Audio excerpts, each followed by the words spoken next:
Hey guys, this is Big Nick here, and I am back here to give you my No Mercy 2017 review.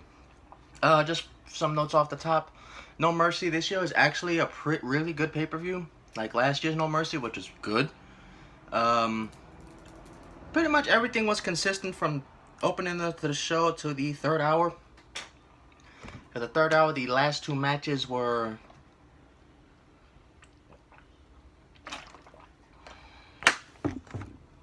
that.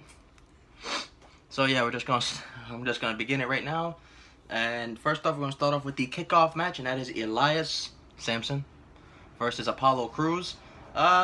Okay, pre-show match. Elias is getting the push that all NXT superstars want, and that is an actual legitimate push. He's not just being kicked off the card and thrown somewhere.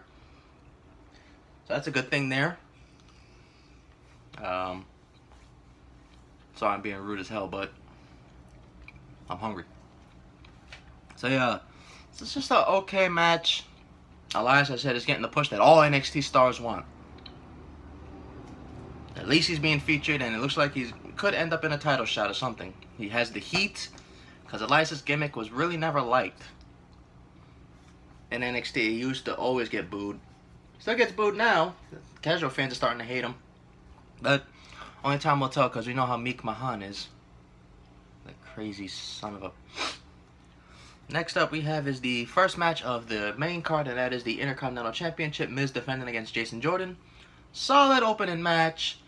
Miz had one of the biggest reactions of the night. Jason Jordan again had that reaction. So yeah, pretty solid match. Some good work with the Miztourage getting involved. Miz won after interference from the Miztourage. If I recall, Bo Dallas got involved. Jordan took him down. Then he had the roll up on Miz. Miz would kick out of the roll up while Bo Dallas is getting out of the ring. Or the ref is getting Bo Dallas out of the ring. He gets shot into the ropes. BAM!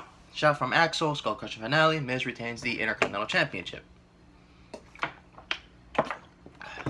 Smart move there. Do not put that title on Jordan. Do not do to Jordan what you did to The Rock before to Rocky Maivia and to... Who else? No, there was someone else. Drawing a blank, but I know one of them is The Rock when he first came up. That's Rocky Maivia. Next up we have is Bray Wyatt versus Finn Balor, man versus man. It's a decent, it was a good match. I'd probably say the best out of the three they've had. The Raw one was just eh. The SummerSlam one was a Raw one just with body paint. And this one was better. Good Bray Wyatt attacking Finn before the bell, getting him hurt, pissing Finn off. Finn comes in, they do a little thing. Finn Balor goes for the coup de grace. Bray Wyatt does the weird spider thingy where it pauses Finn on the ropes and then fizzes with these facial expressions. Nice back and forth action. Finn Balor would win with the coup de grace. So Finn Balor won, and probably the best of the three matches they've had. It was longer. I think it was a bit longer than the SummerSlam match. I think SummerSlam match was about 8 minutes. I think this one was maybe 10. Don't quote me on that one because I do not know the exact time. I do know it felt longer to me. Pause. Yeah, so next up we have is match of the night, and that is the Tag Team Championship match. Cesaro versus Rollins and Ambrose. Great match. The Raw Tag Team division constantly gives us great matches, namely the Hardys, Ambrose, Rollins, and Cesaro. The Revival need to return and help. Gallows and Anderson need to be pushed more in. Those 5 tag teams right... Why am I using that here? Those 5 tag teams right there could easily help us bring back to the old glory days of the tag team division when it was the Hardys, the Dudleys, the APA, the New Age Outlaws, the Edge and Christian. To those days. Hell, even Benoit and Jericho when they were a tag team were fun to watch. So, come on. Hell, the tag team division as a whole is doing a good job with the Usos and New Day just constantly giving great matches. Alright, now the only thing is on SmackDown, the tag team division, Breezango ain't doing nothing, and that's pretty much the only other team besides Gable and Jordan. So yeah. So it was a fun, great match. We had great action. Chaos at the start. Rollins taking out Ambrose fighting 2-on-1. Cesaro did the Cesaro swing into the steps. Cesaro destroyed his 2 teeth after being slingshotted into the over the turnbuckle into the pole, where all you heard was this. That's what you heard. And then you can see the reaction from Cesaro going like this. His teeth, these two teeth, up here. Either they broke or they got shoved off his damn mouth. Blood everywhere. He would continue to compete in the match, showing that he is that he is the Swiss cyborg. I didn't see the initial blow because I had turned my head for a second. I had turned my head and then I looked back and all I see is Cesaro going like this. I was like, what the hell happened? And then you see Rollins with his little super kick. There's blood. There was one thing. I don't know if they're gonna use this to tease the tension when Sheamus went for a bro kick and bro kicked the living hell out of Cesaro. Ambrose and Rollins with his knee. Dirty deeds. There's one spot I'm missing. Probably one of the best spots I've seen. They were trying to do a recreation from SummerSlam when Sheamus had Ambrose in the white noise. Rollins is gonna go for the Frankensteiner off the top. Got caught by Cesaro. Sheamus white noise. Flying powerbomb on Ambrose. Somehow Ambrose kicked out. Great spot. Just love that match. I love Rollins and Ambrose as a team. I hope they can go on a good reign with the titles. I'd say to about maybe a good reign. Maybe to about February next year. Go with with Rollins and Ambrose as tag team champions. And then have them lose it to like maybe the Revival or Gallows and Anderson. Or maybe even the Hardys. Because I know Jeff right now dealing with the shoulder thing isn't going to be involved that much unless it's just he needs to rest for a while and let Matt do some work. Maybe he'll break. But yeah, we know with TLC coming around, who?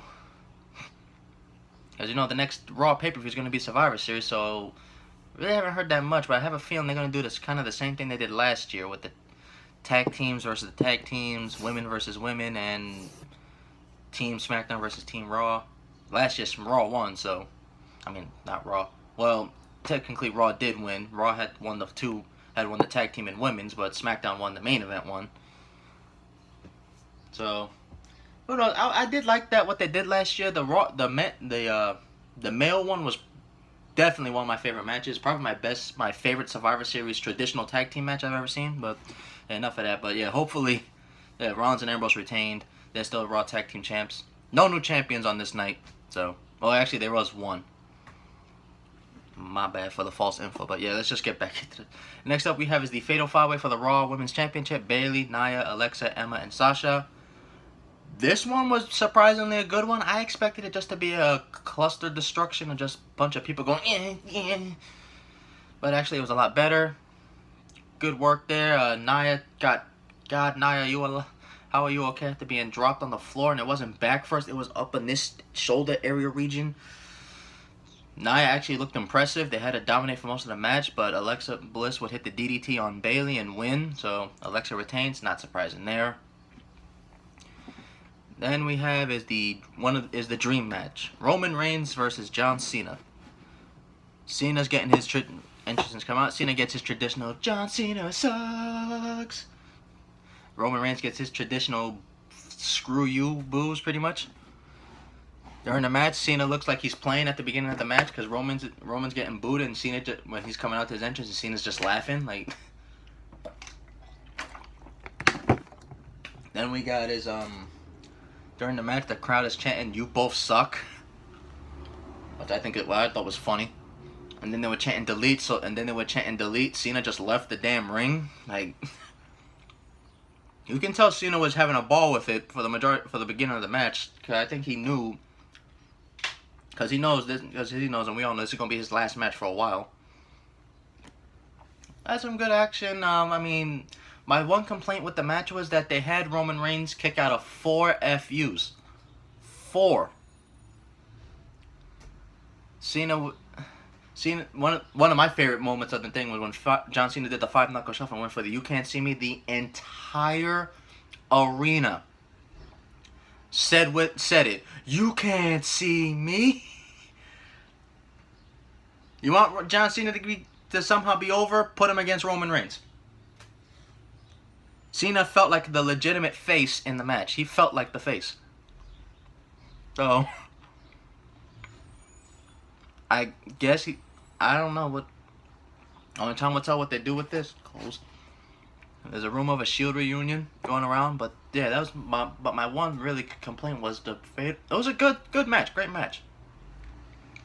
To me, the match of the night was the tag team match, but 4 FUs, come on. I understand they kind of did something similar on SmackDown when it was Cena versus Nakamura. Cena had hit, I think, 3 on Nakamura. And then he countered into the Kinshasa. I remember at the Royal Rumble at SummerSlam last year, Cena had did the Avalanche FU on AJ Styles, and he kicked out, but that was only the second. And then at the Royal Rumble this past year, he hit AJ with like, 7 FUs? And AJ lost. Roman Reigns kicked out of 4, and he won with 1 spear. Yes, I know he hit a spear on the announce table, through an announce table. That don't count that because it didn't happen in the ring. Roman Reigns didn't go for a cover right after that. Cena hit 2 FUs, went for a cover right after, hit the third, did that roll-up thing, the fireman's carry roll-up thing into another one, went right for the cover, and Reigns kicked out. And then won with a simple whack spear. The ending was just was underwhelming. So yeah, that happened there. Sorry for being rude. But yeah, that's a good match. Just that Reigns kicking out of 4 FUs pretty much. And then winning with a weak spear. And then that's how it ended pretty much. Oh, Superman punch! Slingshot spear! Reigns wins. They then do the thing with the passing of the torch thing with the raising of the arm and the raising of the boos for the crowd. Then they had a nice little moment for Cena where it looked like they were kind of teasing this being his retirement, like Reigns retired another legend. The crowd was and after the whole crowd was chanting, "You can't see me," the whole crowd was chanting, "Thank you, Cena." I doubt this is Cena's last match. I know he's supposed to be filming another movie. I remember hearing he was supposed to be in the next Transformers, but I doubt that's the one he's gonna go film. But yeah, I know he has to film, and I know he's supposed to be in at least 1 or 2 more movies coming up, but I doubt that's the end of his. And I know he said something on Raw Talk, but I didn't watch. I turned off my laptop. Hey, now we're about to go to the app, and so far, from The Miz and Jordan up to Reigns and Cena, great pay-per-view, consistently good pay-per-view. Now we go to the 3rd hour. You know, Reigns and Cena did go pretty much well into the 3rd hour. I think they wrestled until damn near 10:30. Yeah, I think they went to about 10:30. And they started around almost 10. Like in the 950s, I think. The Cruiserweight Championship. Enzo Amore challenging Neville for the Cruiserweight title. Match. Enzo's entrance is over. He's not. Neville was, again, being a great heel, just whooping his ass. What else? Then we get to a point in the match where Neville's beating the hell out of Enzo, and he's just waiting in the ring, like, count him out, I don't care. Enzo grabs the Cruiserweight title, showing it off. Neville's getting pissed off, stopping the referee's count. Enzo brings it in the ring. He's threatening to hit him with it, but the referee talks him out of it. He takes it. Then while referee's returning the belt, Enzo punts Neville's crotch. Wins that way. Congratulations, Enzo's the new Cruiserweight champion. It looks like they're trying to build Enzo up to like Eddie. I guess the Vince McMahon, Eddie Guerrero sounds like Enzo Amore sounds like Eddie Guerrero. It's not going to get him over. Eddie got it over because, one, Eddie was fun. Eddie's gimmick was that he lied, cheated, and steals. Enzo's gimmick was never that. Enzo's gimmick was not he lied, cheated, and stole. Whatever. That wasn't his gimmick. That's not his gimmick. His gimmick is he talks smack and gets his behind kicked. But Enzo's the new Cruiserweight champion. See what that means for the Cruiserweights? Could mean the end of the Cruiserweights. Who the hell knows? But yeah, now we go off to the biggest disappointment of the night. And that is the main event. Braun Strowman challenging Brock Lesnar for the Universal title. I'm just going to say Lesnar won in a crappy main event. Again, it was short. One of my predictions did say Lesnar wins in a crappy short match. And what happened? Which was the most likely of all situations. Lesnar won in a crappy short match. It was about maybe 8 minutes long. Braun did a lot of the work, throwing Lesnar around. But pretty much Lesnar's offense was a Kimura lock, which he barely used anymore since 2013. And Strowman struggled with that. We've seen the man come out of a destroyed ambulance. We've seen him flip a damn ambulance. But that is what really hurts him, is a Kimura lock. You build him up for over a year as this most unstoppable force that Roman Reigns trying to commit vehicular manslaughter, not manslaughter, murder on him in an ambulance, and he gets out of it, walks away, and then 2 weeks later returns and destroys Reigns and Joe. And then also shows that he had flipped a damn ambulance. He had flipped it, showing that he is as mighty as the gods. That he flipped a damn ambulance! And a Kimura lock visibly destroys his arm.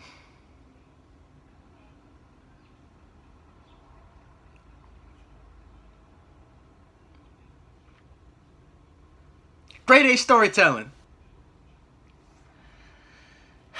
So yeah, that's the pay-per-view. It was great for the first 2 hours, and then the third hour after Cena and Reigns, because they did go well into the third hour. They went well into the third hour. After Cena and Reigns, it just said... Yep. For me, my predictions was right every match except the Cruiserweight title, because that was a dumb decision. Who knows? Maybe the headbutt from Kevin Owens made McMahon even more crazier. But yeah. Thank you guys for watching. I may surprise you. I may have a video for this week. I'm debating it right now on whether I'm going to do my top 10 WWE superstars of all time, which means some that are still current and some, and of course, retired. And maybe this week, and maybe even next week, depending on the schedule I have for this week. But, yep, thank you guys for watching, and I will see you guys again. If not for that video, I will see you guys again for my Hell in a Cell predictions, which is probably, if I recall, 2 weeks, so maybe in a week. Yep, thank you guys for watching, and I'll see you guys again. Bye.